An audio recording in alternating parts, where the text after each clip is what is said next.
আমার মুসলমান বন্ধুগণ গভীর মনোযোগ।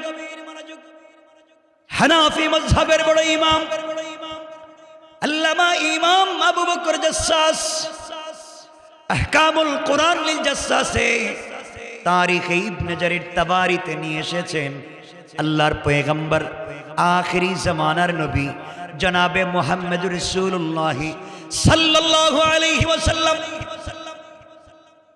মদিনার জমিনে তখন পর্যন্ত জিন্দা পারস্যের বাদশা দুইজন দূত পাঠায়া দুইজন গোয়েন্দা দিয়ে আমার নবীর কাছে চিঠি পাঠিয়ে দিয়েছে, নিয়ে যাও মুহাম্মদ ইবনে আব্দুল্লাহর কাছে চিঠি নিয়ে চলে যাও। চিঠির মধ্যে যা লিখে দিয়েছে আমরা পরবর্তীতে কথা বলবো। চিঠিগুলো নিয়ে যাও। আর দেখো তো মুহাম্মদ ইবনে আব্দুল্লাহর কাছে চিঠি পৌঁছে যাওয়ার পরে তার সঙ্গীরা, তার সাথীরা, তার প্রতিবেশী যারা মুসলিম হয়েছে তাদের প্রতিক্রিয়া কি হয়, তারা কি বুঝাতে চায় আমরা একটু দেখব। আমার বন্ধুগণ, আমার মুসলমান ভাইরা, এই কথাগুলা বলে দিয়েছে পারস্যের বাদশা, বলে দিয়ে প্রেরণ করে দিয়েছে। আমার মুসলমান বন্ধুগণ গভীর মনোযোগ। এক পর্যায়ে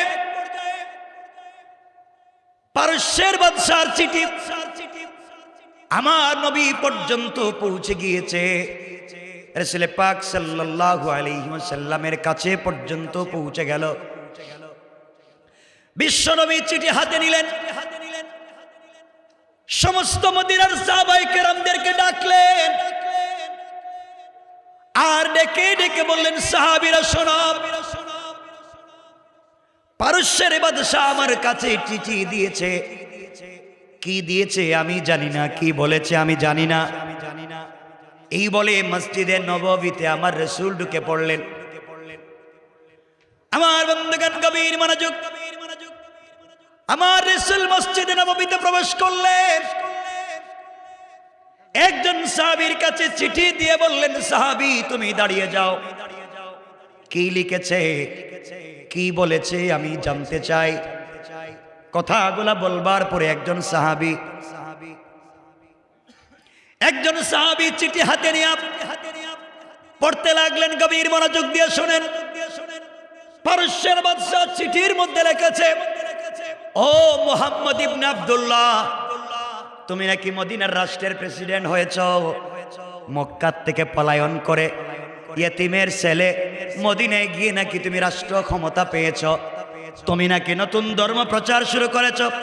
পারস্যের বাদশা লিখেছে, আমার মন চায় তোমার দেশটাকে দখল করে নিতে, মুসলমানদেরকে দুনিয়ার জমিন থেকে উঠাইয়া দিতে। আমি চাইলে সবাইকে দুনিয়ার জমিন থেকে একসাথে খতম করে দিতে পারতাম। আমি তোমাকে চিঠি দিয়ে জানিয়ে দিলাম, ও চিরেই তোমার মদিনা আক্রমণ করতে আসব। তাওহীদ ওয়ালা, রিসালাত ওয়ালা, সবর ওয়ালা একটা মুমিন মুসলিম কেউ রাখবো না, সবাইকে দুনিয়ার জমিন থেকে খতম করে দেব।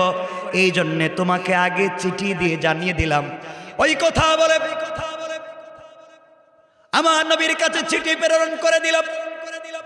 হযরত ওমর চিঠি পাওয়ার পরে দাঁড়িয়ে গেলেন আর ডেকে বললেন, ইয়া রাসূলুল্লাহ, ইয়া হাবিবাল্লাহ, আগো পয়গম্বরে আরবি, আপনি আমাকে বলেন, এই মক্কার জমিনে সর্বপ্রথম তাওহীদের মিছিল আমি দিয়েছি, সর্বপ্রথম নেতৃত্ব আমি দিয়েছি। এখন পর্যন্ত আমার দুনিয়ার জমিনে জিন্দা। পারস্যের বাদশা আপনাকে গালি দিয়ে চিঠি দিয়েছে, আপনি শুধু অনুমতি দেন, আমি তার শরীর থেকে মাথা আলাদা করে আপনার দরবারে নিয়ে আসতে চাই। রাসূল বললেন, ওমর রে, আমরা উগ্র না, সন্ত্রাস না, আমরা জঙ্গি না। আমাদেরকে গালি দিয়েছে, আমরা ধৈর্য ধারণ করলাম, আমরা সত্যের পক্ষে থাকলাম, আমরা সবর করে নেক আমল করে প্রতিবাদের জন্য তৈরি হয়ে গেলাম। ওরা মনে করেছে আমরা দুর্বল, অস্ত্র থাকতে না পারে, ক্লাসিল খোপ থাকতে না পারে, মারণাস্ত্র থাকতে না পারে, ক্ষেপণাস্ত্র থাকতে না পারে, ট্যাঙ্ক থাকতে না পারে, রকেট লঞ্চার থাকতে না পারে, সাবমেরিন থাকতে না পারে, আমাদের কাছে কিছুই থাকতে না পারে। আমাদের রব, আমাদের অভিভাবক যিনি আছেন, তিনি এখনো জিন্দা আছেন। আমাদের বিশ্বাস, গোটা দুনিয়া যদি আমাদের বিরুদ্ধে চলে যায়, আল্লাহ বলেছেন যারা ঈমান আনবে নেক আমল করবে, সত্যের পক্ষে থাকবে, সবর করবে, 4 গুণ যাদের ভিতরে আছে তারা ক্ষতিগ্রস্ত হতে পারে না। আমাদের সবার ভিতরে 4 গুণ আছে। আমাদের বিশ্বাস আমাদের রব আমাদেরকে ছেড়ে দিতে পারেন না। কোন সুবহানাল্লাহ। আমার বন্ধুগণ, আমার নবী ডাক দিয়ে বলেন, সাহাবীরা তাহলে শোনো, পারস্যের বাদশা আমাদেরকে আঘাত করতে চায়। সে মনে করেছে আমরা দুর্বল, আমাদের ঘর নাই, আমাদের বাড়ি নাই, আমাদের দুবেলা খাবার নাই, সুন্দর জামা নাই, কিছুই লাগবে না, যার যা কিছু আছে মদিনার মধ্যে দুর্ভিক্ষ, যে যা পারো জিহাদের ফান্ডে দান করো, চান্দাগুলা দিতে থাকো। তারা আমাদের দেশ আক্রমণ করবার আগে আমরা গরিব মানুষ, কিছু সংখ্যক মুসলমান, আমাদের আল্লাহ আমাদের সাথে থাকবে। আমাদের বিশ্বাস পারস্য আক্রমণ আমাদের উপরে করার আগে আমরা তাদের দেশে আক্রমণ করব। আমাদের বিশ্বাস তারা আমাদেরকে প্রতিহত করতে পারবে না। আল্লাহু আকবার। আমার মুসলমান বন্ধুগণ, এক পর্যায়ে আমার নবীর জিহাদের ফান্ডে যে যা পারে দান করতে লাগলেন। মহিলারা কানের ফুল, নাকের দুল, যে যা পারে, যা হয় ব্রেসলাইট, যা আছে সব দিয়ে দিচ্ছে। সাহাবায়ে কেরাম সম্পদের অর্ধেক, পুরা সম্পদ 3 ভাগের 1 ভাগ যে যেভাবে পারছেন সব দিয়ে দিচ্ছেন। পারস্যের 2 জন গোয়েন্দা দাঁড়িয়ে দেখল মদিনার মধ্যে দুর্ভিক্ষ এসেছে। মদিনার মুসলমানদের খেজুর গাছে খেজুর পাকা, আদা পাকা, ঘরের ভিতরে খাবার নাই। বিশ্বনবী আখিরি জামানার পয়গম্বর জিহাদের জন্য হাত পেতেছেন, যে যা পারে তাই দিয়ে যায়। একজন মহিলা এখানে দাঁড়িয়েছিলেন, হঠাৎ করে রাসূলের সামনে থেকে দৌড়াতে লাগলেন বাড়ির দিকে। বাড়ির ভিতরে প্রবেশ করলেন, ঘরের ভিতরে প্রবেশ করে তিনি কিছুই পেলেন না। হঠাৎ করে বিছানার উপরে নিজের কলিজার টুকরা সন্তানকে দেখতে পেলেন, যেই সন্তান দাঁড়াতে পারে, হাঁটতে পারে না, বসতে পারে। ছোট্ট বাচ্চা, 1-1.5 বছরের বাচ্চা। বাচ্চাকে কুলে নিলেন, চোখের পানি ছেড়ে দিলেন। আওলাকে সে পাগল বেশে রাসূল পাকের দরবারের দিকে ছুটতে লাগলেন। রাস্তায় হযরতে আবু বকরের সঙ্গে দেখা। আবু বকর ডাক দিয়ে বলছেন, মহিলা দৌড়াও কই? মহিলা ডাক দিয়ে বলছেন, আবু বকর আমি দৌড়াই, বিশ্ব নবীর সামনে যেতে চাই। আবু বকর বললেন, মহিলা গিয়ে কোনো লাভ নাই, বিশ্ব নবী তোমাকে আজকে কোনো কিছু দান করতে পারবেন না, কারণ তিনি তো মানুষের কাছে হাত পেতে বসেছেন।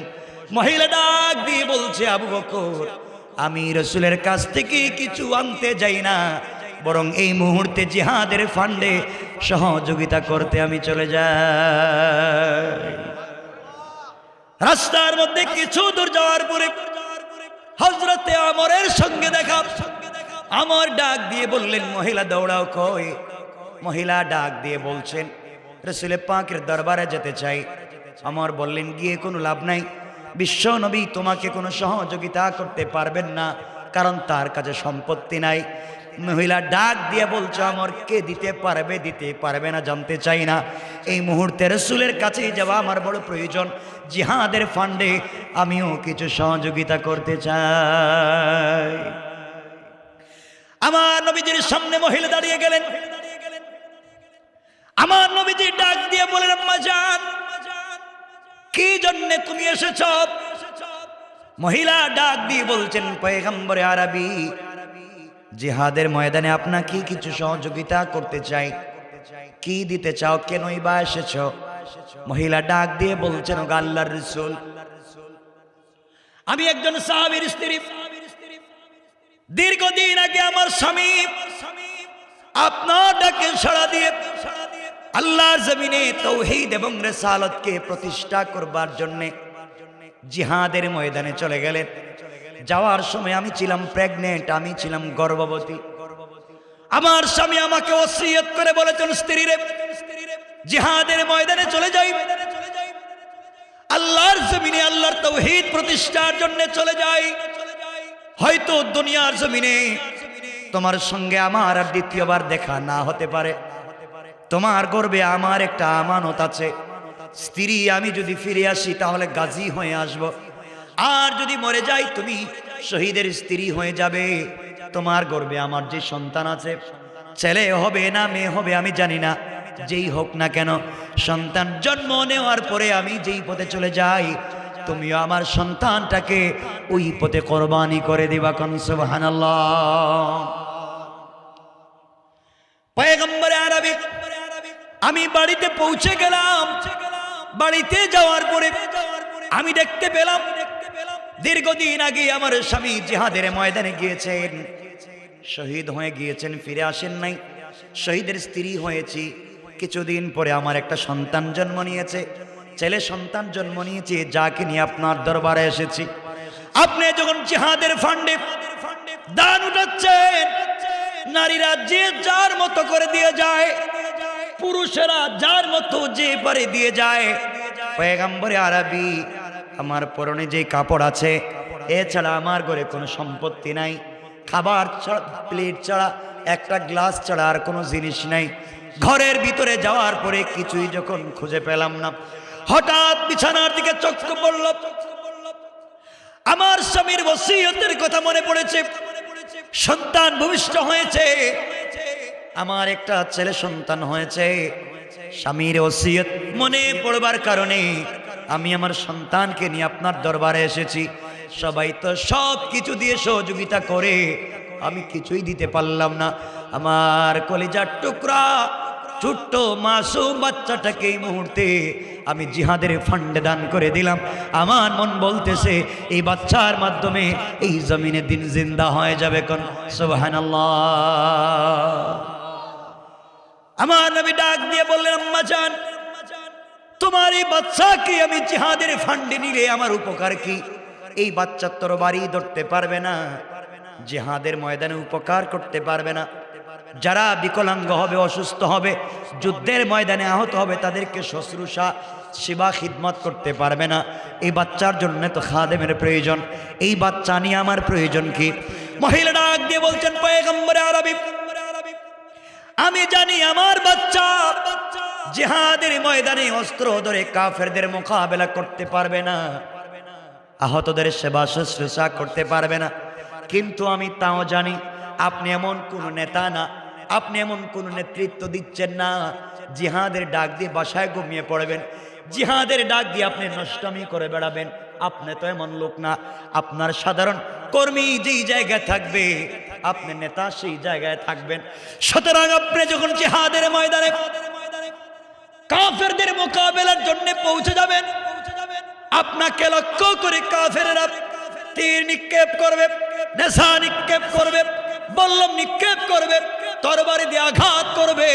পয়গম্বরে আরবি যেই দিক থেকে তরবারির আঘাত, তীরের আঘাত বেশি বেশি আসবে, ওই দিকে আমার কলিজার টুকরা মাসুম বাচ্চাটাকে ঢাল বানাই আপনি ধরে ফেলবে। সবগুলা তীর এসে এসে আমার বাচ্চার কলিজা ভেদ করবে, চিৎকার দিয়ে শহীদ হয়ে যাবে। আর আমার বাচ্চার শাহাদতের মাধ্যমে বিশ্ব নবী দুনিয়ার জমিনে হেফাজতে থাকতে পারবেন। এর চাইতে বড় চাওয়ার পাওয়া হতে পারে না। আল্লাহু আকবার বলেন। আমার মুসলমান বন্ধুগণ, তার নাম ওয়ামিলুস সালিহাত। নেক আমল শুধুমাত্র তাসবিহ পড়ার নাম নয়, নেক আমল শুধুমাত্র জিকির করার নাম নয়, শয়তানি বাদ দেন। নেক আমল তার নাম সাহাবায়ে কেরাম দিন জিন্দা করবার জন্য যেই পথ অনুসরণ করে জীবন যৌবনকে বিসর্জন করেছেন, তাই হলো নেক আমলের পূর্ণাঙ্গ রাস্তা। কোন ঠিক কিনা? ঠিক কিনা বলেন। আপনাদের কষ্ট হচ্ছে মনে হয়? ভাই কে আছে? কোথাকে রেখে দিব? কষ্ট হচ্ছে না? এখন একটু দেখেন তো দেখি, হাতে উঠান। এখন কার কার কষ্ট হচ্ছে দেখি।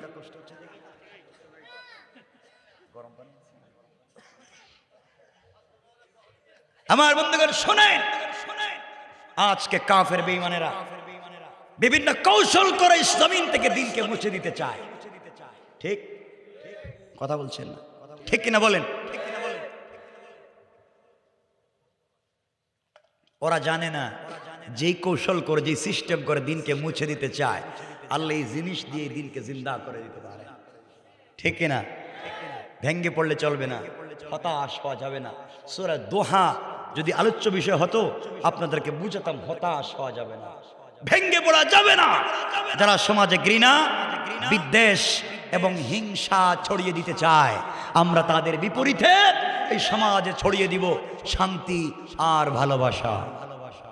ঠিক কিনা বলেন? আমার বন্ধুগণ, মহিলার এই পাগলামি কথা শুনে সাহাবায়ে কেরাম তো আশ্চর্য হয়ে গেলেন। নিজের কলিজার টুকরা বাচ্চাকে জিহাদের ফান্ডে দান করে দিতে চায়। পারস্য বাচ্চার দুইজন গোয়েন্দা এখানে আসেনি, কিছু বলেন না কেন? আছে, তারা বাচ্চার দরবারে চিঠি লিখছে, বাচ্চা যাবো না। যুদ্ধ যে করতে চাইছিলেন মুসলমানদের বিরুদ্ধে, এই চিন্তা বাদ দিয়ে দেন। বাচ্চা বলছে কেন? আপনি কিয়ামত পর্যন্ত জয়লাভ করতে পারবেন না। ব্যাপার কি? আমার অস্ত্র কি কম? কয় না, আপনার অস্ত্র তো বেশি। আমার সেনাবাহিনী কম? না, কয় সব তো ঠিক আছে। আমার টাকা পয়সা কম? না, সব তো ঠিক আছে। সব যদি আমার হয় তাহলে গরিব মুহাম্মদের বিরুদ্ধে আমি পারবো না কেন? গোয়েন্দারা বলতেছে, স্যার আপনার সেনাবাহিনী যুদ্ধ করে, যুদ্ধে যাওয়ার আগে তারা জানতে চায় যুদ্ধে জয়লাভ করলে প্রমোশন হবে না ডিমোশন হবে। তারা টাকা পয়সা কেমন পাবে জানতে চায়। আর মুহাম্মদের সঙ্গী সাথীরা তাকে এত ভালোবাসে, তাদের রাসূলকে তারা বাঁচাবার জন্য কলিজার টুকরা সন্তানকে পর্যন্ত জিহাদের ফান্ডে দান করে দেয়। এদের বিরুদ্ধে যুদ্ধ করে কেউ জয়লাভ করতে পারে না। ঠিক কিনা জোরে বলেন? আজ যারা সমাজের বিভিন্ন জায়গায় ইসলামকে উদ্দেশ্য করে কটাক্ষ করে, সমাজকে বিকারগ্রস্ত করে, যুব সমাজের হাতে ইয়াবা ফেন্সিডিল ধরিয়ে দিয়ে কোরআন সুন্নাহ থেকে দূরে রাখতে চায়, তারা জানে না আল্লাহর জমিনে আল্লাহর দ্বীন কায়েম হয়ে গেলে এই সমাজে শয়তানি বদমাইশি করার সুযোগ থাকবে না। ঠিক কিনা বলে? মনে রাখবেন, এদের সমাজকে বিকারগ্রস্ত থেকে বাঁচাতে হবে। আজকে বহুত নেতা আবির্ভাব হয় সমাজে, নেতা নিজে ফেন্সিডিলের ব্যবসা করে। কথা বলেন না কেন? নেতা নিজেই আবার ব্যবসা করে তার কর্মীরে দিয়ে। তো এই বেচারার কাছ থেকে আপনি কি জানতে চাইবেন আর কি বুঝবেন? এগুলো এলাকা আছে, এলাকার মানুষ আছে। নেতা সাহেব তার কর্মীরে দিয়ে চান্দাবাজি করে, দোকানে চান্দাবাজি করে, জমিনে চান্দাবাজি করে, রাস্তাঘাটে ব্যবসায় চান্দাবাজি করে, আছে না নাই? এগুলো মুসলমানদের নেতা নয়, এরা হচ্ছে এই জামানার সব থেকে বড় শয়তান আর জানোয়ার। ঠিক কিনা জোরে বলেন? সমাজকে বিষাক্ত করেছে তারা। এজন্য আল্লাহকে ওয়াস্তে আজকে আপনার কোরআনকে বানিয়েছেন মক্তবে বাচ্চাদের পড়াবার বই, কোরআনকে বানিয়েছেন জানাজার জিয়ারত করার বই, কোরআনকে বানিয়েছেন শবে বরাত আর শবে কদরে খতম পড়ার বই, কোরআনকে বানিয়েছেন কেউ মরে গেলে তার বাড়িতে 10 জন মিলে খতম পড়ে 500 টাকা করে পাওয়ার বই, কোরআনকে বানিয়েছেন তাবিজ আর কবজ দেওয়ার বই। বলেন, এছাড়া আর কোরআনের কোনো কাজ নেই।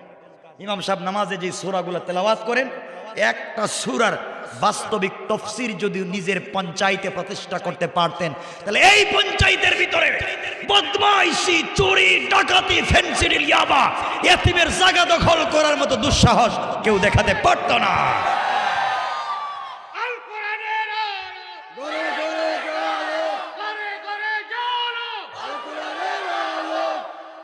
আজকে মনে রাখবেন, আল্লাহকে ওয়াস্তে দুহাত জোড় করে বলছে, অনেক নেতা আছে যারা পাবলিকের জমি দখল করে, গরিবকে রাস্তায় নামিয়ে দেয়, ইতিমকে আরো ইতিম বানাইয়া দেয়, বাড়ি পর্যন্ত জাল দলিল করে দখল করে নিয়ে যায়।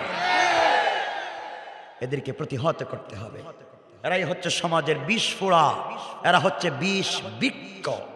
এদেরকে সমাজ থেকে না উঠাতে পারলে আমাদের কপালে খারাপই আছে। ঠিক কিনা বলেন?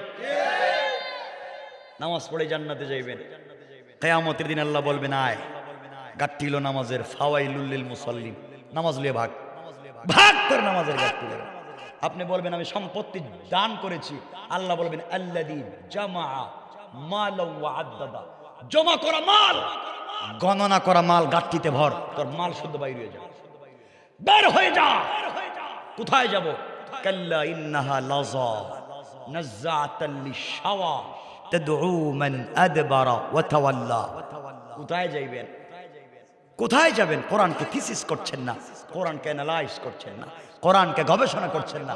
এই জন্য আমরা আজকে ভুল পথে চলে যাই। ঠিক কিনা বলেন? আমাদের সাথে কে আছেন? কথা বলেন না, কে আছেন? ভয় পাওয়ার কিছু নাই। আল্লাহ বলছেন লা তাহজান, ভয় পাইও না, টেনশন করো না, তোমরা যাই মনে করো, ইন্নাল্লাহ মানা, আমি অবশ্যই তোমাদের সাথে আছি। বলেন না সুবহানাল্লাহ। এখানে 1 মিনিট একটা কথা বুঝিয়ে দিই, ঈমানওয়ালার সাথে আল্লাহ কেমনে থাকেন, ধৈর্যশীলদের সাথে আল্লাহ কেমনে থাকেন। 1 মিনিট আপনাদেরকে বুঝিয়ে দিই। আমার মুসলমান বন্ধুগণ, গভীর মনোযোগ। আল্লাহর পয়গম্বর যেদিন হিজরত করে মক্কা থেকে মদিনায় যাবেন, অর্থাৎ ইয়াসরিবের দিকে যাবেন, ঘটনা বলবো না, মূল বিষয় 1 মিনিটে বুঝাবো। রাত্রবেলা জিবরিল আমিন এসে পড়লেন, নবীকে ঘুম থেকে উঠাইয়া বললেন, ইয়া রাসূলুল্লাহ, আপনি হিজরত করেন খেজুর বাগানের দিকে, ইয়াসরিবের দিকে আপনি হিজরত করেন। নবীজি ঘুম থেকে উঠে গেলেন, ঘটনা বলবো না, হিজরত শুরু করে দিবেন। হঠাৎ করে তার কানে আওয়াজ এসেছে, আমি তো ঘর থেকে বের হয়ে যাই, কাফেরেরা আমার ঘরের চতুর্দিকে বেষ্টন করে রেখে দিয়েছে, কোন সময় জানি আমাকে আঘাত করে মেরে ফেলে। আমার নবী আল্লাহকে ডাক দিয়ে বলছেন, আল্লাহ তাআলা, আপনি আমাকে বলেছেন হিজরত করার জন্য, ঘর থেকে বের হয়ে চলে যাওয়ার জন্য। আল্লাহ তাআলা, আমি তো দেখি কাফেরেরা আমার ঘরের চতুর্দিকে বেষ্টন করে রেখে দিয়েছে, ঘর থেকে বের হলে আঘাত করবে, নির্যাতন করবে, আমি কেমনে ঘর থেকে বের হয়ে যাই? আল্লাহ তাআলা, আপনি আমাকে বাঁচাইয়া দেন, ঘর থেকে বের হলে আঘাত প্রাপ্ত হব। আল্লাহ ডাক দিয়া বললেন, বন্ধুরে, তুমি সবর করো, ধৈর্য ধারণ করো, সত্যের পথে থাকো, তোমার ঈমান আছে, নেক আমলও আছে, সত্যের পথে থাকো, ধৈর্য ধারণ করো। আমি আল্লাহ কথা দিলাম, ঘর থেকে বের হওয়ার দায়িত্ব তোমার, আর হেফাজত করার জিম্মাদার স্বয়ং আমি আল্লাহ। আমার নবী বললেন, আল্লাহ তাআলা, আমি তো ঘর থেকে বের হব ঠিকই আপনার উপরে ভরসা করে, কিন্তু কোনো উপকরণ না থাকলে তো ভয় হয়, কাফেরেরা কোন সময় জানি আঘাত করে ফেলে। আল্লাহ বলছেন, বন্ধুরে, তাহলে একটা কাজ করো, হাতের মধ্যে কিছু কঙ্কর, হাতের মধ্যে কিছু বালি, হাতের মধ্যে কিছু পাথর নিয়া কোরআন থেকে কিছু তেলাওয়াত করে কাফেরদের উপরে নিক্ষেপ করে দাও, এর মাধ্যমে তোমাকে আমি হেফাজত করে দেব। পয়গম্বর আরবি আল্লাহকে ডাক দিয়া বলছেন, আল্লাহ তাআলা, হাতের মধ্যে যদি কঙ্কর নেই, বালি নেই, পাথর নেই, কোরআন থেকে তিলাওয়াত করে কাফেরদের উপরে যদি আমি নিক্ষেপ করি, যেদিকে নিক্ষেপ করব একদিকেই যাবে। কাফেররা তো চতুর্দিকে বেষ্টন করে রেখে দিয়েছে, একদিকে মারলে অন্য দিকের কাফেররা আমাকে আঘাত করবে। আয় আল্লাহ, আমি তো একসাথে চতুর্দিকে পাথর মারতে পারবো না, আমি মারলে একদিকে যাবে, অন্য দিকের কাফেররা আমাকে মারবে, কেমনে বাঁচবো?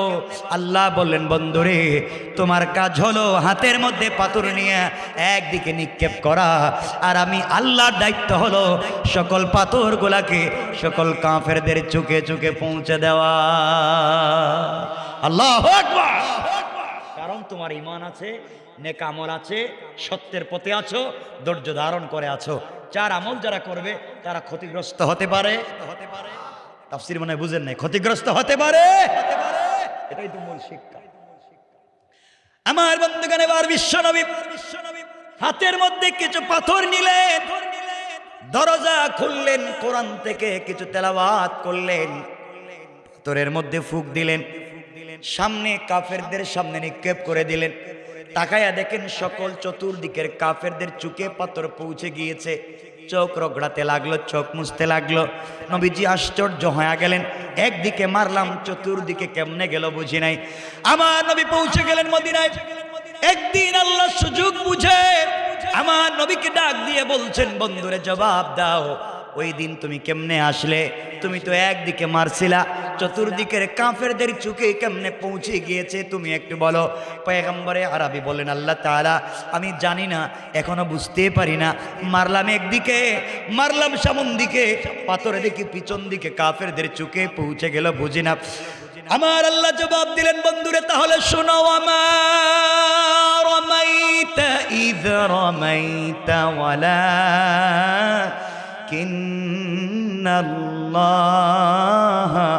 রামা। আল্লাহ রাব্বুল ইজ্জত ওয়াল জালাল বললেন, বন্ধুরে তুমি যখন পাথরগুলো নিক্ষেপ করেছো, তুমি মনে করেছো তোমার হাত, তোমার ভিতরে চারটা গুণ থাকবার কারণে ওটা আমি আল্লাহর হাত হয়ে গিয়েছে, আর আমি আল্লাহ আমার হাত দিয়া সকল কাফেরদের চোখে পৌঁছে দিয়েছি। কোন সুবহানাল্লাহ, আল্লাহু আকবার। এই আল্লাহ আছেন নি? আওয়াজে মনে হয় নাই, মনে হয় আছে না নাই? সুতরাং এই চার গুণ যাদের ভিতরে থাকবে তারা কোনো কালই বিপদগ্রস্ত হতে পারে। আমরা যদি কোনো জায়গায় দেখেন বিপদগ্রস্ত হচ্ছি, মনে করবেন আমাদের মধ্যে কোনো জায়গায় এই একটা গুণের কমতি আছে, কোনো একটা গুণের কমতি আছে, এটাই মনে রাখতে হবে আমার বন্ধুগণ। সুতরাং আসুন সামনের দিকে যাই। এই চার গুণ যাদের ভিতরে থাকবে, আল্লাহ বলছেন ফাকাদ ফাজা, চার গুণ থাকলে তাদের হাতে রাষ্ট্রের ক্ষমতা দিবে। না দিবেন না? কথা বলছেন না কেন? রাষ্ট্রের কি দিবেন? ক্ষমতা দিবেন। তো রাষ্ট্রের ক্ষমতা পাই আপনারা কি করবেন? কি দরকার আছে এটা? ঠিক মতো মসজিদে নামাজে যাইতে পারেন না, আল্লাহর নাম ঠিক মতো নিতে পারেন না, রাসূল পাকের পথে চলতে পারেন না।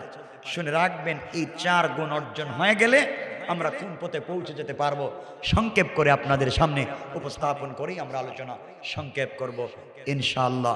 রাত্র 12:30 বাজে, আর আমাকে যেতে হবে অনেক দূরে, আর আপনাদের মনে হচ্ছে ঠান্ডায় কষ্ট হচ্ছে, মনে হয় কষ্ট না? এখন আসছে, হ্যাঁ এখন আসছে। একটা হাত উঠে দেখেন তো, কষ্ট হচ্ছে না কার? কষ্ট হচ্ছে না কার? সকলে হাত উঠান, আওয়াজ করে বলেন লিল্লাহে তাকবীর। এই আওয়াজে না, লিল্লাহে তাকবীর। আওয়াজ করে বলেন নারে তাকবীর। আওয়াজ করে একটা তাকবীর দেন।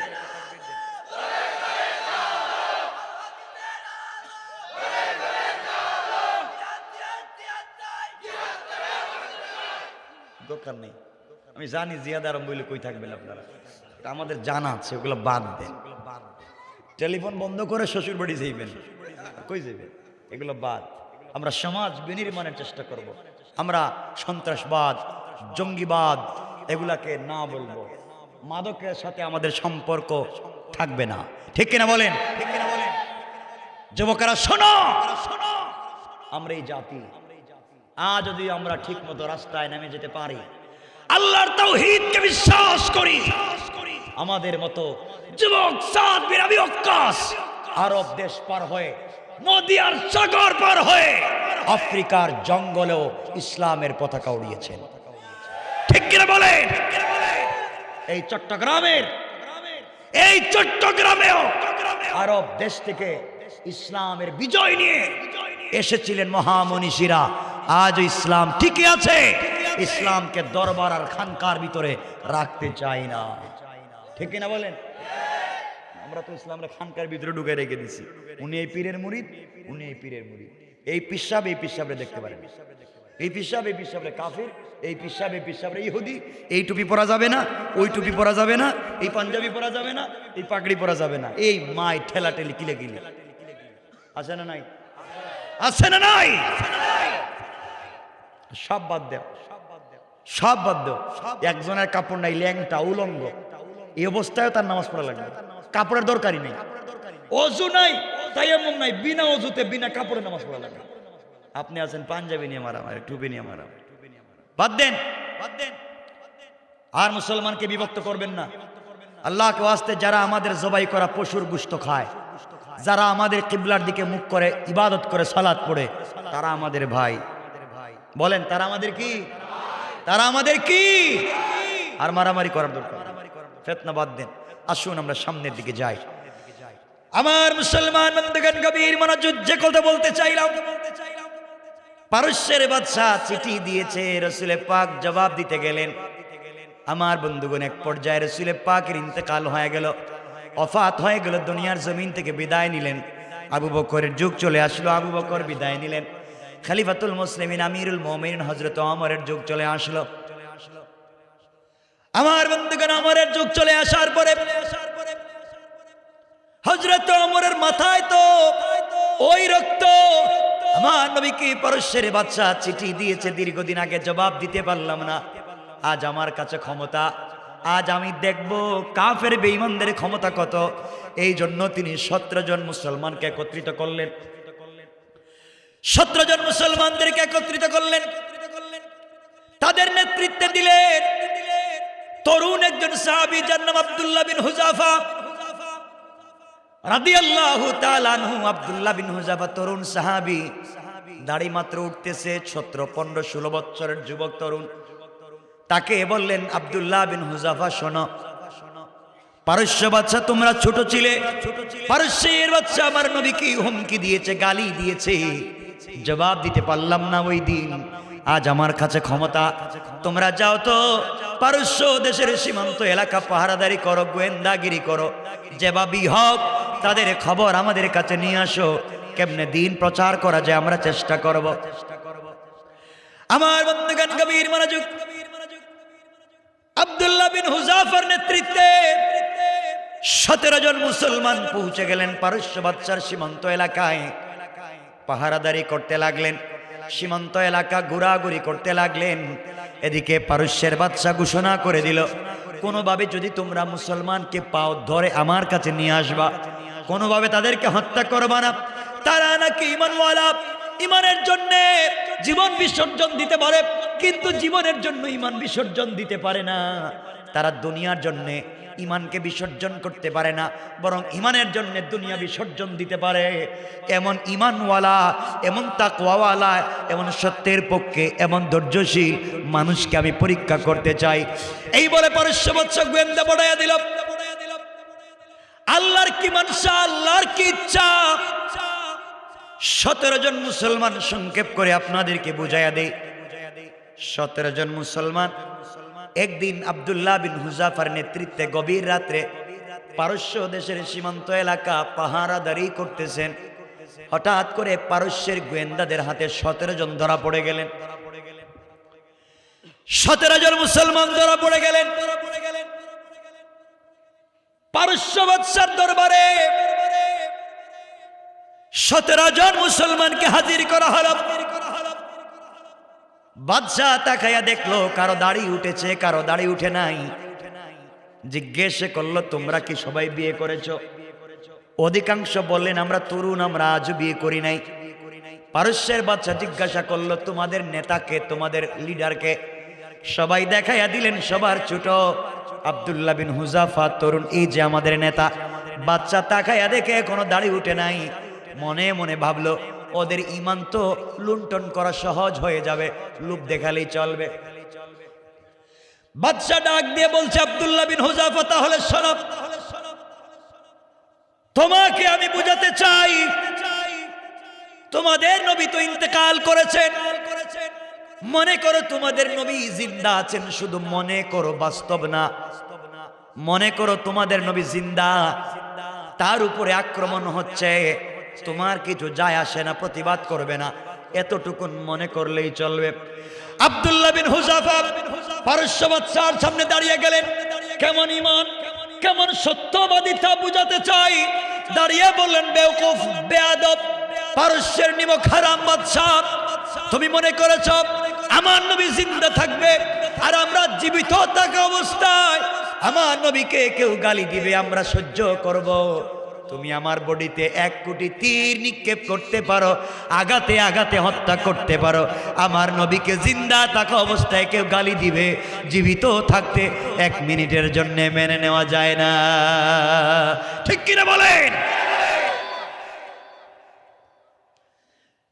বাদশা দেখলো ব্যাপার তো বহুত গরম, তাদের নবী ইন্তেকাল করেছেন, সেই নবীর ব্যাপারে এমন কথাও তারা সহ্য করতে পারে না। প্রথম নম্বরে ফেল করলো। এবার বলছে, তার উপদেষ্টা পরিষদকে ডেকে বলল, শোনরে, যেভাবেই হোক ওদের ঈমান নষ্ট করা লাগবে, কি করা যায়? সবাই পরামর্শ দিল, বাদশা জাহাপনা, এরা জোয়ান ছেলে, তরুণ ছেলে, আর আর তরুণদের ঈমান নষ্ট করার জন্য সুন্দরী নর্তকী যুবতী তরুণী সুরসীদের দ্বারা প্রয়োজন হবে, ওদের দিয়েই নষ্ট করা যায়। আমার বন্ধুগণ, বাদশাহ বলল কি করা যায়? 17টা রুম তৈরি করো, বিশ্ব সুন্দরী মেয়েদেরকে টাকার বিনিময়ে কিনে আনো, আর অর্ধ উলঙ্গ করে এদের রুমের ভিতরে ঢুকাইয়া দাও। কোনোভাবে যদি এদের চরিত্র নষ্ট করতে পারে, কারণ কোন ইসলামিক নেতার চরিত্র খারাপ হলে চলবে না। পৃথিবীতে আল্লাহ যত ইসলামিক লিডার তৈরি করেছেন, কারো চরিত্রের মধ্যে স্পট ছিল না। সুতরাং ইসলামী নেতৃত্বের লিডার যারা হবেন, তাদের চরিত্রের মধ্যে কোনো ধরনের অশ্লীলতা থাকবে না। কোন ঠিক কিনা? ঠিক কিনা বলেন? কথা কি বুঝাইতে পারতেছি কিনা আল্লাহ জানে। আমার মুসলমান বন্ধুগণ, যুগে যুগে এই ধরনের পরীক্ষা এসেছে। পারস্য বাদশাহ 17টা রুম করে 17 জন মুসলমানকে রুমের ভিতরে শিকল লাগাইয়া দিয়ে ফেলেছে। আমার বন্ধুগণ, আব্দুল্লাহ বিন হুযাফার রুমে আব্দুল্লাহ বিন হুযাফাকে ছেড়ে দিয়েছে। রাত্রবেলা বিশ্ব সুন্দরী মেয়েদেরকে টাকার বিনিময়ে কিনে এনে রুমের ভিতরে ঢুকাইয়া বলছে, যে ভাবেই হোক আব্দুল্লাহ বিন হুযাফার চরিত্র নষ্ট করো, বিনিময়ে যা চাইবা তাই পাইবা। আমার বন্ধুগণ, গভীর রজনীতে বিশ্ব সুন্দরী মেয়ে আব্দুল্লাহ বিন হুযাফার রুমে প্রবেশ করেছে। যে ভাবেই হোক তরুণ নেতৃত্বকে ধ্বংস করে দিতে চায়। আজ বাংলাদেশের জমিনে তরুণ সম্ভাবনাময়ী তরুণ নেতৃত্বকে ধ্বংস করবার জন্যে সুকৌশলে নারীদেরকে পিছনে লাগাইয়া ধ্বংস করবার পায়ে তারা চলতেছে। ঠিক কিনা? আওয়াজ করে বলেন। এই কৌশল দিয়ে কাজ হবে না। আমার বন্ধুগণ, যারা কৌশল করে দিনকে মুছে দিতে চায়, আল্লাহ রাব্বুল ইজ্জত ওয়াল জালাল বলছেন, ওয়া মাকারু ওয়া মাকারাল্লাহ ওয়াল্লাহু খায়রুল মাকিরিন। আল্লাহ রাব্বুল ইজ্জত ওয়াল জালাল বলেছেন, যারা কৌশল করে দিনকে মুছে দিতে চায়, ওরা জানে না ওদের কৌশলের চাইতে আমি আল্লাহর কৌশল আরো বড়। কোন সুবহানাল্লাহ, আল্লাহু আকবার বলে। আমার মুসলমান বন্ধুগণ, গভীর রজনীতে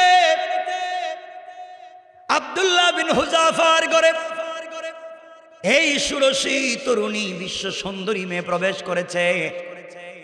দামি স্প্রে ইউজ করেছে, পারফিউম ইউজ করেছে, অর্ধ উলঙ্গ অলঙ্কার জেওর অলঙ্কার আছে, জেওর আছে, অর্নামেন্টস আছে, জুয়েলারি আছে, এক্সট্রা ডিজাইন করে স্টাইলিস্ট হয়ে রুমের ভিতরে প্রবেশ করেছে। ঘরের ভিতরে প্রবেশ করে দেখে তরুণ নেতৃত্বের তরুণ নেতা আব্দুল্লাহ বিন হুযাফা জেলের ভিতরে দাঁড়ায়া দাঁড়ায়া তেলাওয়াত করে নামাজ পড়ে যায়। আল্লাহু আকবার বলেন, আল্লাহু আকবার। এই বিশ্ব সুন্দরী মেয়ে ঘরের ভিতরে প্রবেশ করে আব্দুল্লাহ বিন হুযাফার চতুর্দিকে একবার ঘোরাঘুরি করলো, কোনোভাবে আকৃষ্ট করতে পারে না, আকর্ষণ তৈরি করতে পারে না। শেষ পর্যন্ত বলল, ঠিক আছে। আব্দুল্লাহ বিন হুযাফার ডাইন পার্শ্বে উলঙ্গ হয়ে বসে পড়ল। সালাম তো ডান দিকে ফিরাবেন, আমাকে দেখলে হয়তো নামাজ নষ্ট হয়ে যাবে, এই চিন্তা করে বসে আছে। আমার বন্ধুগণ, আমার মুসলমান ভাইরা, আব্দুল্লাহ বিন হুযাফা 2 রাকাত নামাজ পড়ে ডান দিকে সালাম ফিরাইয়া বাম দিকে সালাম ফিরাইয়া আবার আল্লাহু আকবার বলে আবার নামাজের মধ্যে দাঁড়িয়ে গেলেন। কে এসেছে কে বসেছে কারো দিকে তাকালেন না। আল্লাহু আকবার। মেয়ে চিন্তা করলো, ব্যাপারটা কি? আমাকে পাওয়ার জন্য কোটি কোটি টাকা মানুষ খরচ করে, আর আমি বেচারার রুমে বসে উলঙ্গ হয়ে বসে আছি, আমার দিকে তাকালেন। আব্দুল্লাহ বিন হুযাফা বললেন, আমি কোরআন তেলাওয়াত শুরু করলাম আর মনে মনে ভাবলাম আজকের 2 রাকাত নামাজে কোরআনকে খতম করে ছাড়বই। আল্লাহু আকবার। মেয়েটা দাঁড়িয়ে আছে। আব্দুল্লাহ বিন হুযাফা নামাজ পড়তেই লাগলেন। সকাল হয়ে যাচ্ছে, কোনোভাবে মেয়েটা আকৃষ্ট করতে পারলো না। ভোরবেলা রুম থেকে বের হয়ে বাদশার দরবারে দাঁড়ায় বলছে, ও বাদশা জাহাপনা, টাকার বিনিময়ে কার কাছে আমাকে পাঠাইছিলা ঈমান নষ্ট করার জন্যে?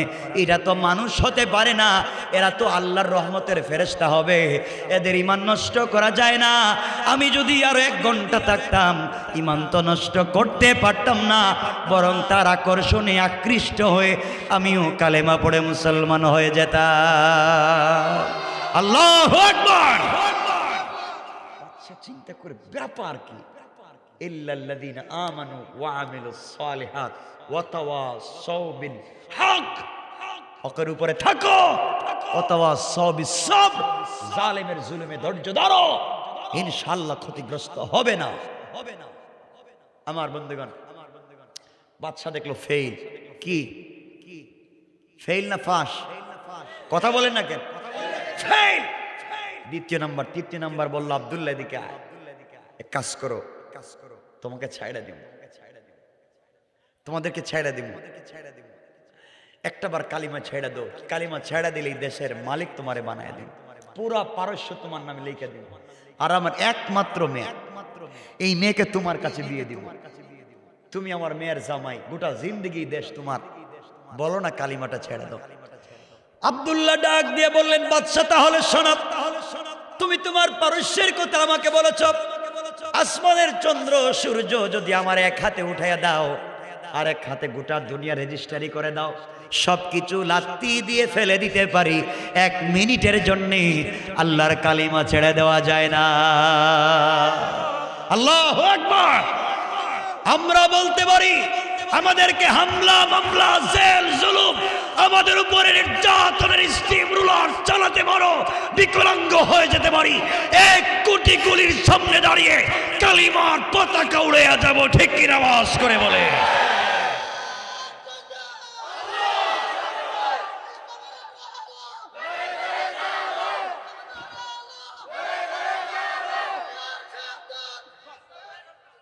শোনো রে ভাই, দরকার নাই ফজরের নামাজটা ঠিক মতো পড়লেই চলবে, আজকে এত তার দরকার নাই, আগে শুরু করে নামাজ দিয়ে, বাকি কাজ বহুত পরে। নামাজটাই সোজা করতে পারছো না, কষ্ট পাও আমার কথায়, আমি আসিনি কোনোদিন, আর এভাবে কথাও বলি কম, কারণ আপনাদের ভালোবাসায় বসছি। আমার ভাইবু জানে আমি যেটা জুমা পড়াই, এটা হচ্ছে টোটাল এশিয়া মহাদেশের সব থেকে প্রাচীনতম মুসলিম স্থাপনা, বাংলাদেশের প্রথম মসজিদ। মসজিদের বয়সই তো 700 বছর, এখান থেকে লোকও হয় জুমায় কমপক্ষে 15 থেকে 20 হাজার। আমি ভালোবাসার ঠেলায় কথা বলতেছি, কষ্ট হচ্ছে না তো আপনার? কষ্ট হচ্ছে না তো? আমার বন্ধুগণ বুঝো যুবকেরা, তোমাদেরকে বলছি, তোমাদেরকে বিভিন্ন লাইনে কনভিন্স করা হয়, সমাজ থেকে বিচ্যুত করবার চেষ্টা করা হয়, যুবকদেরকে দিয়া আজকে সমাজকে নষ্ট করবার চেষ্টা করা হয়। আমরা চাই এই সমাজকে লাইনে নিয়ে আসতে হলে লক্ষ লক্ষ ওমরের দরকার নয়, জালেমের জুলুমকে ভেঙে চুরে চুরমার করে আল্লাহর তাওহীদের পতাকা প্রতিষ্ঠিত করবার জন্য 1 ওমর হলেই চলবে, ঠিক কিনা বলে? 1 ওমরের দরকার। আমার ভাইরা, আমার বন্ধুগণ, বাদশা দেখলো 3 নম্বরেও ফেল, পারে নাই, 3 নম্বরেও কাজ করতে পারে না। এবার পরামর্শ ডাকলো, কি করা যায়? টাকা দিয়েও পারলাম না, অস্ত্র দিয়েও পারলাম না, এদেরকে কোনোভাবে কেনার সুযোগ নাই। আমাদেরকে যদি কেউ বলতো হুজুর উল্টাপাল্টাকে 2-4টা কথা বলতে পারবেন, বললে আপনাকে ধানমন্ডি বনানি বাড়ি দ্বারা 10 শতক জায়গা দিন, 1 শতকের দাম 3 কোটি, 10 শতকের দাম 30 কোটি, আপনাকে 2-4টা উল্টাপাল্টা বলতে পারবেন। আমরা হইলে বলতাম 2-4টা কি 2-4 বছর বলতে পারবেন। দিয়া দেখেন না, খালি টাকার দরকার, যা কইবেন তাই বললেন। এই হইছে আমাদের কন্ডিশনের কোয়ালিটি। আমার ভাইরা, যে কথা বলতে চাই শোনেন। সরকার আজ একজন আসবে, কাল একজন যাবে, আমাদের কিচ্ছু যায় আসে না। আপনাদেরকে বলছি, মারামারি করবেন না এগুলা নিয়ে, রাজনীতি নিয়ে। আল্লাহকে ওয়াস্তে সবাই মিলে দেশকে ভালোবাসবেন। দেশটা কিন্তু আমাদের, দেশটা আমাদের সকলের। দেশকে ভালোবাসতে হবে, কারণ স্বাধীন দেশের কি স্বাদ, যারা পরাধীন এদেরকে জিজ্ঞাসা করেন কষ্ট। এজন্য দেশ আমাদের সকলের। আল্লাহকে আসতে দেশের ক্ষতি হয়, রাষ্ট্রের অবকাঠামোর ক্ষতি হয়, এমন কোন কাজ খবরদার কেউ করবেন না। ইনশাল্লাহ বলেন না? আমাকে বলেন ইনশাল্লাহ বলেন। রাষ্ট্রের কোনো ক্ষতি করা যাবে না। আল্লাহ আমাদেরকে কবুল করুক। তা আসতে বললেন আমি সবই আবার তুই রাস্তা দিয়ে যায় আর যাইব কোন দিক দিয়ে? সবই আবার তো এদিকে যায় নাকি?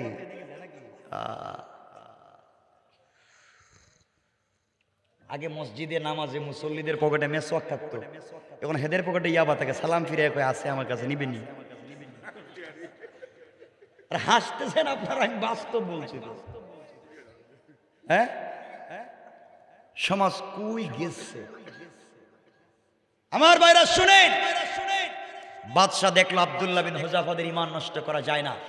এবার বলছে ও পরামর্শ পরিষদ কি করা যায়? তিনবার তো ফেল, চতুর্থ নম্বরে কি করা যায়? বাদশাহদের খাবার বন্ধ করে দেন, একবারে পানি দানা কিচ্ছু দেওয়া যাবে না। খাবার যখন নাই হয়ে যাবে এরা ফতোয়া দিবে জান বাঁচানোর জন্য সব খাওয়া যায়। ঠিক কিনা বলেন? ঠিক কই বললেন? এ তো ফতোয়া আপনারা বানাইছেন। ইসলাম কি বলছে দেখেন। আমার বন্ধুগণ গভীর মনোযোগ, সব বন্ধ করে দেয়া হলো। বাদশাহ বলে দিল, যখন তোমরা জানতে পারবে এরা মরে যাচ্ছে, আজকে 1 ঘন্টার ভিতরে খাবার না দিলে মরে যাবে, আমার কাছে তোমরা রিপোর্ট করবে ওরা মরে যাবে। আমার বাইরে এক পর্যায়ে ডাক্তার লাগাইয়া দিল। 1 দিন 2 দিন না, দীর্ঘ 21 দিন পর্যন্ত হাত পা বাঁধা, খাবার নাই, পানি নাই। ইমানের জন্য তারা কত কষ্ট করলেন। 19 দিন পর্যন্ত কোনো খাবার নাই।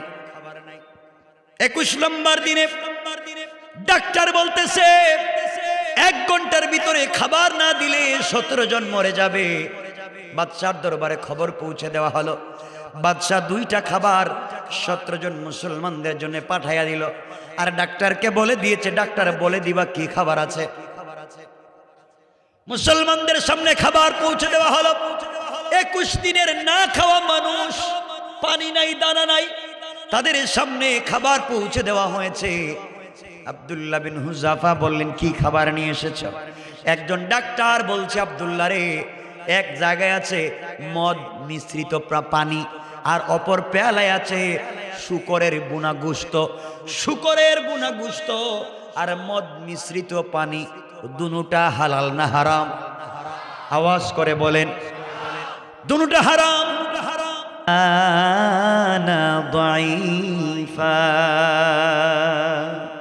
কাফের বেঈমানেরা যত কৌশল করে, সবগুলা কৌশল আল্লাহর কাছে মশা মাছির চাইতে আরো বেশি দুর্বল। কোন সুবহানাল্লাহ। হযরত আব্দুল্লাহ বিন হুযাফা বললেন, কি বললি? ডাক্তার বলছে মদ মিশ্রিত পানি আর শুকরের ভুনা গোশত। আব্দুল্লাহ বিন হুযাফা বললেন, শোনো রে, দাঁড়াতে পারি না, বসতে পারি না, এত দুর্বল হয়েছি। তোমরা মনে করেছো মৃত্যুর সময় হারাম খাওয়াই ঈমান নষ্ট করবে। এই কথা বলে হামাগুড়ি দিয়ে বসে গেলেন আব্দুল্লাহ বিন হুযাফা। 21 দিনের না খাওয়া যুবক হেলান দিয়ে বসে গিয়া ডাক দিয়ে বলছেন, বেয়াদব, 1 সেকেন্ডের ভিতরে হারাম খাবার চোখের সামন থেকে সরাইয়া দে, নচেত একটা লাত্তি দিয়ে। দেশ দিতে চাইলাম, নিতে চাইল না। তাদের নবীরে গালি দিতে চাইলাম, তাও মানতে চায় না। এরপরে নারী ঢুকাইয়া ঈমান নষ্ট করতে চাইলাম, তাও পারলাম না। খাবার বন্ধ করে চাইলাম, তাও কাজ হইতেছে না। এখন কি করা যায়? পরামর্শ পরিষদ বসে মিটিং করে সিদ্ধান্ত দিল, বাদশা এক কাজ করেন, এদের জন্য 17টা ফাঁসির মঞ্চ করেন, সবগুলোর ফাঁস লাগাই দেন। ঠিক আছে, ফাঁসির দড়ি দেখলে কারো ঈমান ঠিক থাকবে না। আরে বুকা, জানিস না তুই, আমরা তো এই দড়ির সামনেই তো কালিমা পড়তে জানি। ঠিক কিনা? আওয়াজ করে বলেন। পাগলা তো বুঝে নাই এগুলো, মনে হয় জানে নাই। আমার বন্ধুগণ, এক পর্যায়ে এই 17 জন মুসলমান, এখন 17টা ফাঁসির দড়ি তৈরি করা হচ্ছে। কয়টা? আমার মুসলমান বন্ধুগণ গভীর মনোযোগ, 17টা ফাঁসির দড়ি তৈরি করা হলো। সর্বপ্রথম আব্দুল্লাহ বিন হুযাফার হাত পা বাঁধা হচ্ছে, দড়িতে ঝুলিয়ে তাকে হত্যা করা হবে। হাত পা বেঁধে যখন দড়ির দিকে নিয়ে যাওয়া হয়, আব্দুল্লাহ বিন হুযাফা মুচকে মুচকে হাসতেছেন, বাদশার চেহারার দিকে তাকাচ্ছেন। পারস্যে বাদশা চিন্তা করে মরবার সময় দেখি আমাকে নিয়ে টিটকারি করে, মরার সময় কাঁদবে, এখন দেখি হাসে। ব্যাপার কি? ফাঁসির দড়ি দেখলে তো এমনি আউট হয়ে যাওয়ার কথা, অজ্ঞান হয়ে যাওয়ার কথা, হার্ট ফেল করার কথা, এখন দেখি হাসে। ডাক দিয়ে বলতেছে থামো, ওরে জিজ্ঞাসা করে হাসে কেন? আব্দুল্লাহ বিন হুযাফার গলাকে যখন ফাঁসির দড়িতে লাগানো হয় তখন মুচকি মুচকি হাসতেছে, চেহারাটা কত নুরানি। বাদশা বলতেছে হাসলে কেন আমাকে বল। আব্দুল্লাহ ডাক দিয়ে বলেন বুকারে, যার জন্য জীবন দিতে যাই, তুমি যে আমার জন্য এত দয়া করেছো আমি আগে জানতাম না। আমি যার জন্য ঈমান এনেছি, যে আল্লাহকে না দেখে তো কষ্ট করেছি, তুমি আমাকে হত্যা করলে আমি মরব না, বরং আমি সেই রবের কাছে পৌঁছে যেতে চাই। আমি যে রাসূলের জন্য জীবন দিতে যাই, সেই রাসূল তো আমার জন্য অপেক্ষা করতেছেন। আমি যে আল্লাহর জন্য ঈমান দিতে যাই, জীবন দিতে যাই, এই আল্লাহ তো আমার জন্য অপেক্ষা করতেছেন। আমাকে ফাঁসির দড়িতে ঝুলাইয়া দিলে আমি মরে যাই না, আমি তো বেঁচে যাই, অনেক আকাম কুকাম থেকে বেঁচে জান্নাতে চলে যাব। যত তাড়াতাড়ি পারো আমাকে ফাঁসি লাগাইয়া দাও, আমি মরবো না, আমি আমার আল্লাহর কাছে চলে যাব। বাদশা তাকায়া দেখি এটা কি, এটা মরিয়াও তো মরে না। সুবহানাল্লাহ বললেন না? তো মরেও দেখা যায় জিন্দা। কয়ে এদের ছাইরা দিয়ে এদের কে পাবেন, আরেকটু শক্ত করে মারা দরকার। তো ফাঁসি দিলে কই বাঁচবে? ও নাকি আর তো রসুলের কাছে চলে যাইব, তার আল্লাহর কাছে চলে যাইব, এত সহজে দিতে পারবো না। শেষ ফাঁসি দড়ি বাদ, 5 নম্বরও কাজ হয় নাই। তখন পরামর্শ করলো তাইলে কেমনে মারা যায় এটা কো। সবাই পরামর্শ দিল বাদশা এখন একটা কাজ করে 17টা গর্ত খনন করেন, আগুন জ্বালা, বড় বড় ডেক বসা, ডেকের ভিতরে তৈল দেন। তৈল যখন টকবক করে উত্তরাতে থাকবে তখন এক একটারে ধইরা তৈলের ভিতরে চাপ দিয়ে ধরে রাখলে যখন গুস্ত হাড্ডি ঝরে ঝরে পড়বে তখন এমনি পামসা। বাদশা এবার একটা ভালো বুদ্ধি দিচ্ছে, এই কাজ করা যায়। আমার মুসলমান বন্ধুগণ গভীর মনোযোগ। 17 জন মুসলমানের জন্য 17টা গর্ত খনন করে চুলা জ্বালিয়ে আগুন জ্বালিয়ে ডেক বসাইয়া তৈলকে যখন টকবক করে উতরাচ্ছে, আব্দুল্লাহ বিন হুযাফার 17 জনের একজন সাধারণ সৈনিককে হাত পা বেঁধে তৈলের মধ্যে ফেলে দেওয়া হবে। আব্দুল্লাহ বিন হুযাফা চিন্তা করলেন আহারে, এদের জীবন তো বাঁচাতে হবে, আমার জন্য কিছু করা লাগবে, এভাবেই কি এদের জীবনটা চলে যাবে, এখন তো বাঁচবার পথ নাই। এই জন্য আব্দুল্লাহ বিন হুযাফা চিন্তা করলেন কোন স্যাক্রিফাইস করে কোনোভাবেই বাঁচানো যায় কিনা। যার হাত পা বাঁধা হলো তিনি দাঁড়িয়ে গেলেন, বাধা হচ্ছে তিনি দাঁড়িয়ে গেলেন, আর ডাক দিয়া বলেন আব্দুল্লাহ বিন হুযাফার নেতৃত্বের বাকি 16 জন শোনো, আমাকে তৈলের মধ্যে ফেলে দেওয়া হবে দেখে তোমরা স্যাক্রিফাইস আর কনফার্মাইজের কোনো কথায় যাইও না। তোমরা মনে করতেছো আমি মরে যাই, তোমরা আমার জন্য টেনশন করো না রে। গতকালকে রজনীতে বিশ্ব নবীকে আমি স্বপ্নে দেখেছি। আমার নবী, আমি দেখেছি আমার নবী তার বন্ধু আবু বকরকে সাথে নিয়ে আমার সামনে হাজির হয়েছে। আমাকে জড়াইয়া কপালে চুম্বন করে বলেছেন, সাহাবীরে, ইমানের জন্যে দ্বীনের জন্যে জীবন যদি বিসর্জন দিয়ে চলে আসো, তোমার জন্য আমি অপেক্ষা করব, কোনো ধরনের স্যাক্রিফাইস চলবে না। সুতরাং আমার জন্য টেনশন করো না। আমি যেই পথে চলে যাই, হামজা যেই পথে চলে গিয়েছে, মাজার মুআবিস যেই পথে চলে গিয়েছে, হযরতে সুমাইয়া যেই পথে শহীদ হয়েছে, জাফর যেই পথে শহীদ হয়েছে, আমি সেই পথে চলে যাই। টেনশন করো না, ইমানের উপরে অটল আর অবিচল থাকো। দুনিয়ায় না দেখা হলেও আমার রক্ত যদি পারস্যের জমিনে পড়ে যায়, আমি মাজলুম, রক্তের মাধ্যমে এই দেশে দিন জিন্দা হয়ে যাবে। কোন সুবহানাল্লাহ। আমার বন্ধুগণ, আব্দুল্লাহ বিন হুযাফাকে আগুনের মধ্যে ফেলে দেওয়া হলো। আব্দুল্লাহ বিন হুযাফার এই তরুণ সাহাবী তার সহপাঠীকে তৈলের মধ্যে ফেলে শহীদ করে দেওয়া হলো। এবার আব্দুল্লাহ বিন হুযাফার হাত পা বাঁধা হচ্ছে।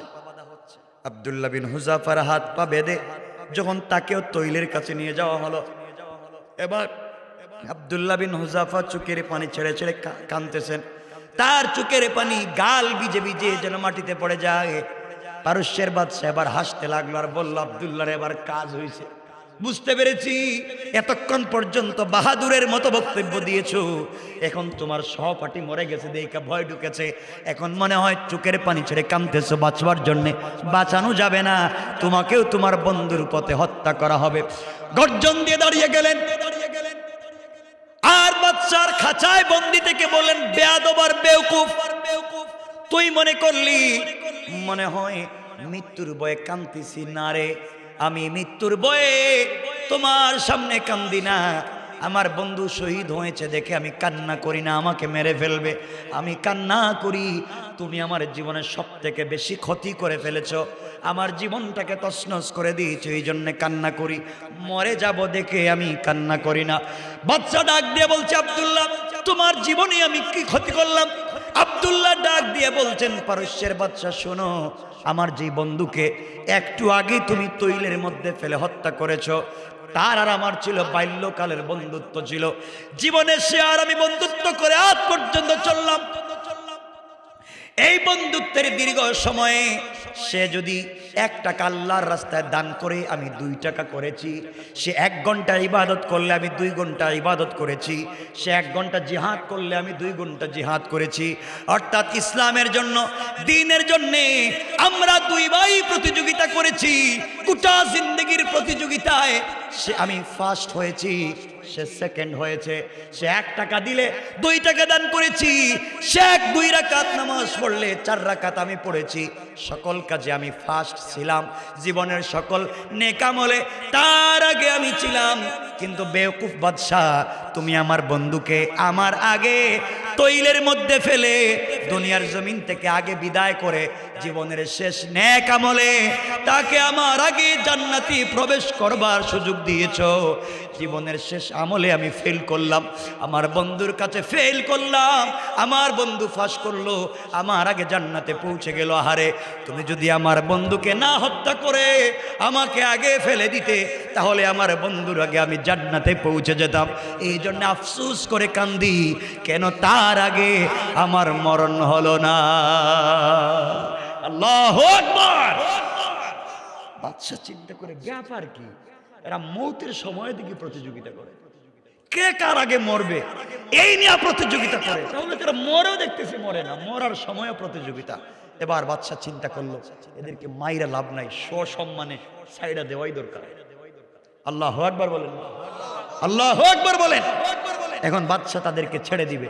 আমি বুঝাতে চাই কেমনে ছাড়বে, লম্বা আলোচনা। তাদেরকে এই যে জালেমের জুলুম দেখে এত কষ্টের ভিতরে বাঁচাইয়া রাখছেন।